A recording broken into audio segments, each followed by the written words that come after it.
Welcome to the Slop Farm. Enjoy the video. You'll begin by installing Clipchamp and granting permissions so media and audio work without interruptions. Once done, sign in so your projects sync. This also unlocks export options.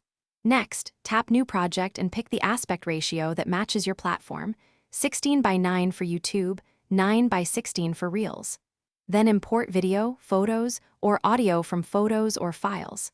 Make sure clips are organized into folders beforehand. That saves time when you start trimming and sequencing.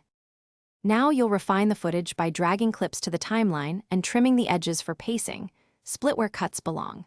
Once clips are in order, insert transitions sparingly for flow and add text templates for titles or captions. Use speed controls to emphasize or compress action, and apply color filters to create a consistent look. For sound, layer your music and voiceover tracks, then adjust gains and enable automatic ducking so speech remains clear. Make sure to preview at full playback speed to catch timing issues. To finish, choose export settings that match your destination. Pick 1080p for most social platforms and higher for broadcasts, then export. Save the file to Photos or Files, or use the share sheet to publish directly.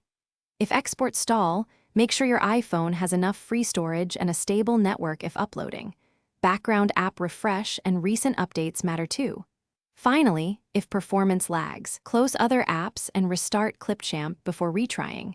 This often resolves temporary glitches and preserves your edits. Thanks for watching. Consider subscribing if we helped you today.